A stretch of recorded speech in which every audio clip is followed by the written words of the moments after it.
from Amit Chaudhuri's Calcutta, 2 years in the city. So, as you may or may not know, some stuff is going down. Some stuff is going down in West Bengal. Yeah, the last time I talked about this area was about Makamakya. And unfortunately, we have to take a break from reading from the 10 Mahavidyas and talk about Calcutta. Actually, in this chapter 4, the new old guard, he's more focused on the broader landscape of Bengal politics. And I also found this serendipitously today after our practice with Garchen Buddhist Institute. So, yeah, I hope this benefits all sentient beings. I first met Nirupam Sen at a party. The list of invitees was small. Our host was Manoj, a Marwari businessman with a middle class air.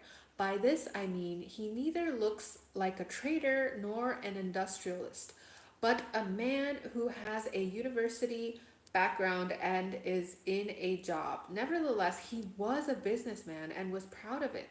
The pride came from being something of a one off, of having made of himself a small scale success, which in a booming global economy and even in a resistant outpost like Calcutta means considerable wealth, and having done it without the immemorial infrastructure of the Marwari business family. Manoj's taste in acquaintances and context was eclectic. One could run into business types you never see anywhere else at his parties. Local industrialists of stature like Harsh Nyosha of the construction business, whoever might be the British Deputy High Commissioner at the time, and the occasional politician, either from the center right, like the effusive but slightly furtive looking Dinesh Trivedi, or the unprepossessing Nirupam Sen from the left. He means like left wing, right wing. Manoj himself was equanimous about his political affiliations. He spoke of his guests as individuals enthusiastically rather than in support of their particular ideology. This party probably took place in the summer of 2008. I say this because it happened in Manoj's flat and not on the lovely terraced garden he uses in the winter. I have other means of dating the event. I remember viewing Nirupam Sen as he stood in the distance, the Minister for Commerce and Industry, not as someone on his way out, but one whose task had barely begun. Bray Don't Play said hi. Hi. For more than a decade now, the left front had been making noises about luring investment to Bengal, of encouraging rapid industrialization. In 2006, assembly elections, the front, under Buddhadev Bhattacharya, successor to the imperious Jyoti Basu, had surprised everyone by returning to power in the state, mainly because the opposition's Trinamool alliance, led by Mamta Banerjee, had imploded temperamentally. It had seemed that voters had desperately wanted a change of face, but had been obstinately denied it by the opposition. Nirupam Sen knew this, and it made of him an attractively realistic and uncomplacent figure. Times had changed. The perpetuity of the left could no longer be taken for granted, but he was still restrainedly upbeat about the job at hand, a job he'd been more or less entrusted. The industrialization and economic revival of Bengal must have been summer, because the global crash had already occurred. Once it did, it exposed capitalism's fragility and gave a fleeting fillip to the left's vision of the world. We'd have had a different conversation. So he's saying if the crash occurred in 2008, he would not be on such chilled terms with Nirupam Sen. So it was the summer. Also, the great reversals in West Bengal had still not taken place. The developments that would put the left government in a strange Hamlet-like mood, seeing itself as a caretaker government in 2010, a government that was, after 33 undisputed years, in transit, and by its own admission, only symbolically in power. By reversals, I mean, of course, the series of events through which Tata's Nano project, meant to produce the world's cheapest small car, had to make an ignominious egress from the state, and the general elections in 2009, which saw an alarming and record number of left front MPs lose their seats to the Trinamool Congress. That's a different party, not the left. At that dinner, all this was to come, and Nirupam Sen was characteristically low-key. Glacier says hi, Vasu says hi, hello, but I believe optimistic. When the party host Manoj introduced me to Sen, I was already pretty well disposed towards him. He had a reputation for being unostentatious, serious, and despite being a hardcore Marxist, an advocate of change. There was an allegation against him, a canard, according to Manoj, of being involved directly in the Saint Bari murders in Burdwan in 1970. Gruesome killings of a family that had strong allegiances to the Congress Party. In 2008, the case was as remote from the consciousness as the dead themselves. I myself hadn't heard of it. Anyway, industry in Calcutta had decided it had in Sen a person it could work with. Whatever he might be like with his comrades or to his enemies, whatever he was really like, in his conversation with me, he was humane and non-ideological. In the end, it's hard to decide about the value of one's own impressions. Still, I realized I could open up with him in a way I couldn't with Bengali Marxist sympathizers, some of whom belonged to my extended family. The latter used to be swift to take offense if you breathed any kind of criticism about the party or the state. The two had become conflated in their minds. Sen was easier to talk to. You didn't have to constantly worry about outraging him, as you might have if, for instance, you were speaking with the grand old man of Bengali Marxists, the last chief minister, Jyoti Basu.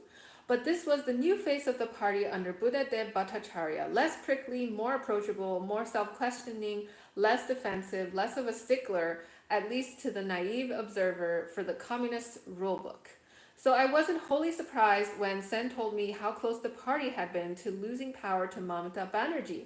We already knew this. Nevertheless, the candid admission cleared the air. We discussed societies in transition. I reflected on how resistant and unionized Britain had become in the late 70s, how it took Thatcher to heartlessly, ruthlessly break the unions, and the Labour Party to respond by mutating into New Labour.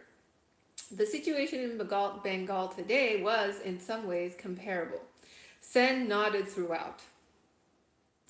This is not to say that I, and presumably he, wanted the Bengali equivalent of Margaret Thatcher to emerge in Calcutta, but it was good to have the freedom to pursue these analogies till they fell apart without, in Sen's company, having the ghost of self-censorship hover over the conversation. Such was the equable air of the Minister for Industrial Reconstruction. Almost 3 years later, in March 2011, I decided it was time to see Sen again. A lot had happened since that dinner, and the state assembly elections, the most important elections in 64-year-old West Bengal since 1977, would take place in April. After 2009, after the humiliating loss of Tata's nano factory to Gujarat and the setback in the general elections, the left had retreated into a shell. It seemed to be biding its time, going through the motions of governance before its inevitable departure from office. Meanwhile, everywhere there had been talk for more than 2 years now of change or paribartan. It originated in a seemingly spontaneous movement that came into being with a great deal of middle-class support in relation to the farmers and peasants of two obscure locations outside Calcutta. Singur, a small town, and a village, Nandigram. After the emergence of this movement, whose rhetoric of resistance and redressal at some point merged into the Trinamool Congress's rhetoric of removal, the removal of the left front government, the notion of change in Bengal became a different one from the idea introduced not long ago by the communists of change within the party and the state, of a calculated embrace of industrialization, investment, and development. Now, change came to imply the urgency of change of government, and the left front came to be synonymous with repression and fixity. These thoughts had been in the air for a while, but suddenly they rose to the foreground of the consciousness. The mood was like a contagion in middle-class Calcutta and beyond, Everyone, even those who didn't want to catch the infection, caught it and showed all the symptoms. This book was written pre-COVID. The left must go. At certain points in modern Indian history, obscure villages and locations whose names invoke millennia of stasis become incandescent with some debate that's central to the nation's consciousness. This happens without the nation necessarily having been aware of the issue's centrality until the flashpoint, when the unknown place becomes a battleground. After that moment, the location may well enter the history books while remaining in every other sense unimportant. Sometimes the battle is a real one. For instance, who'd heard of Palashi or Palasi in Bengal before Siraj ud Dawla capitulated to Clive's troops in 1757, opening the door to empire? For that matter, who's heard of it since? During the freedom struggle, an outpost called Chaudhuri Chowra became briefly famous when a group of protesters set fire to a police station, causing Gandhi to suspend his satyagraha movement until it returned to non-violent ways. The peasant uprising in a region called Telangana in the late 40s was the first anti-landlord movement in independent India. Its successor, which emerged from the equally little-known Naxalbari in North Bengal, led to the first formal and violent articulation of Maoism. In 1998, the right-wing party Bharatiya Janata Party government exploded 5 nuclear devices at a test range in Rajasthan called Pokhran. The following year, the Pakistani army, directed in the background by General Musharraf, initiated an invasion into the Kashmiri border in a mountainous and unheard of area called Kargil, specifically Dras, a town no one heard of. What do these names, otherwise seldom uttered, tell us? First, they resist the banality of the contemporary. We can't imagine mentioning them in the same breath as shopping malls and the new Apple product. We can't imagine or foresee how a place like Dras might one day converge with the known world of malls and Apple products, though it may well converge. These locations and towns and villages represent a remoteness and inert changelessness. Then, briefly, we realize that beyond the bounded environment of the metropolis, this is precisely the India that is, and historically has been, in a state of siege. To this roster of obscure names whose effect on the consciousness is both undeniable and difficult to pin down, we must add Singur and Nandigram. And then the next section is about Nandigram. Nandigram is a village in Purba Medinipur district. Its inhabitants mainly farmers and mainly Muslim. Like most other villages in the Bengal of the last 4 decades, it was traditionally a communist outpost. The land reforms brought about by the left front government, redistributing land controlled by landlords among peasants, ending centuries of oppression, is its single greatest achievement, and one that is not to be belittled. The trouble began in Nandigram. One of the villages that had benefited from land reform was ironical. It also pointed to the compulsions of the left front under Buddhadev Bhattacharya. The state was probably near bankrupt. Agriculture was no longer productive. The world had globalized, the Berlin Wall long fallen. A new sort of economic game was being played worldwide, and you needed to participate to be able to generate money. The advent of Indonesia's Salim Group was announced celebratorily in Bengal. Special economic zones were being created throughout India since the early 2000s. Land purchased or even wrested from peasants to make space for focused development and industry. Nandigram was the first village to resist being transformed into an SEZ, in the process becoming not only a distinct entity within the state, fortress oppositional neither of Bengal nor not of it, but scuppering both Bhattacharya's and Salim Group's plans. It was a classic David and Goliath. Nandigram mobilized sections of the Bengali middle class and its media, and it introduced a new, inebriating celebrity activism into Bengal. Among the famous personalities who condemned the government for its approach to this whole matter of special economic zones was the highly regarded poet Joy Goswami, the filmmaker and actress Aparna Sen, and a number of artists, playwrights, theater people, some of whom were household names in the neighborhoods of Calcutta because they worked in television serials and soap operas.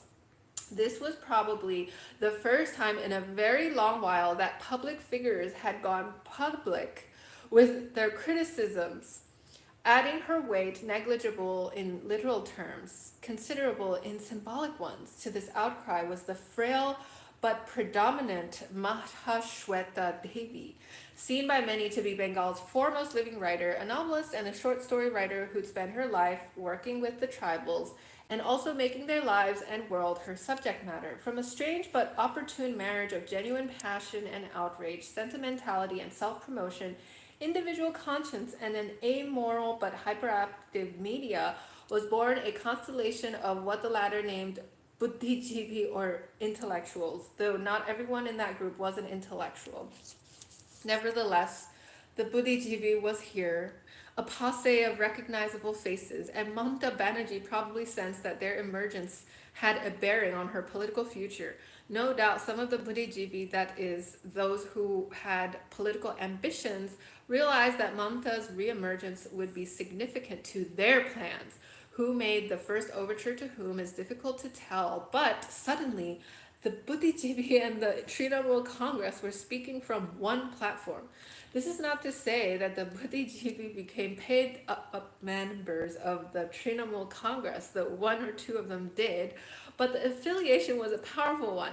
Until that moment, no self-respecting Bengali artist or intellectual artist had come out openly against the left. The left was identified with the people, and no artist anyway in a vulnerable position in this regard, open to the accusation of elitism and irrelevance, would want to distance themselves from that large, imprecise constituency, the common man. With Nandigram and then Singur, the left demonstrated it had turned decisively upon the people. And Mamta Banerjee, who had for years fought the left not on the right wing but on populist terms, attempting to poach the people from a Marxist agenda and make it hers, now found a successful formula for making that populism work for her. The left front government had behaved with its usual high-handedness, with a conviction about its own immunity to opposition in Nandigram. But Nandigram fought back. A handful of buddhijeevi cheered them on. The left was misled by its own hubris and humbled by the treachery of development. Nandigram was an unexpected setback, but the critical blow was struck at another obscure village, Singur. Its largely agricultural land was appropriated for the factory that would build the world's small car, Tata's Nano, worth only $1,500. Most affordable small car. This toy-like ill-fated vehicle, whose destiny it was to look as if it had been prematurely brought into the world, more fetus than car, and whose birth was near abortive and then indefinitely delayed, this car, when it finally took to the road, turned out to have an engine that at times exploded mysteriously. Until 2009, it was seen to be Bengal's quirky but irreplaceable mascot for development. But the acquisition of Singur's land had also been thoughtlessly, violently executed. The thoughtlessness of a cadre-based grassroots party now inured to the democratic process. The small fortress of Singur, a reminder of how many potential principalities there are in India, of how many conflicting and legitimate desires qualify development, was shored up by the Trinamool Congress, by the media, by the buddhijeevi. Just how much Ratan Tata, an ingenious-looking man who at certain moments appears deceptively vacant, played the puppet master to the government is hard to tell. But it's clear that little Singur had taken on not just the CPIM or Tata, but what the middle class was with swelling fondness and pride refers to as India Inc. For the first time I can recall, Ratan Tata sulked and threatened. Then he withdrew the operation. By now, Buddhadev Bhattacharya's government, always eagerly self-questioning, always openly humane and fallible, the last democratically elected communist outpost in the world, had become adept at embracing defeat. This unique capacity for martyrdom, the martyrdom of both the party and the state of West Bengal, had become its single most striking feature. Singur was decolonized. Where did that leave Singur? or for that matter, Bengal. Thank you guys for watching. I may or may not continue to read this, but yeah, support this publication. I bought it from Amazon.